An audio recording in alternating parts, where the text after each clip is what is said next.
today, Morgan. We'll start with McDonald's announcing on its earnings call it would be testing out a new store format, CosMc's, in a handful of sites in a limited geography early next year. Now, details were very limited from the fast food giant. CosMc's is a McDonaldland character, for reference, and the company said that the concept would be small format with all of the DNA of McDonald's, but its own unique personality. Now, on to Chipotle. It's found a lot of success with its Chipotle lanes over the last few years. These are drive-through lanes for mobile order and pickup. Digital orders have made up 38% of food and beverage revenues this quarter. Chipotle is also betting big on these lanes moving ahead. Out of the 47 locations it opened in this most recent quarter, 40 of them had a Chipotle lane. These increased new restaurant sales and margins. Now, Sweetgreen also opened an automated location in Naperville, Illinois earlier this year. It's called the Infinite Kitchen. The company's CEO has gone so far as to say that he believes all locations will be automated in the next 5 years. In its most recent earnings report, the company said the kitchen had higher margins at 26%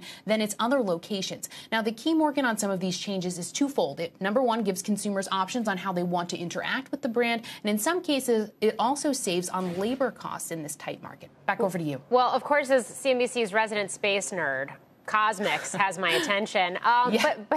But to pick up on what you just said, I mean, how are these chains evaluating labor costs in this current environment?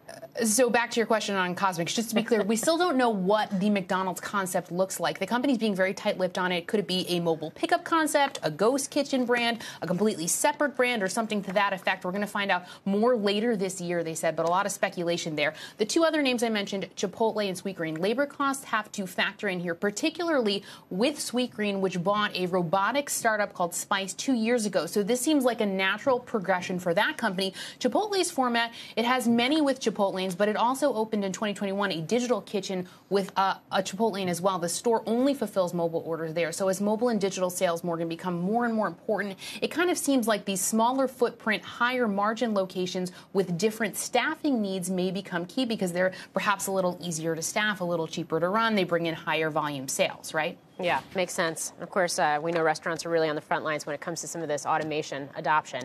Kate Rogers, thank you.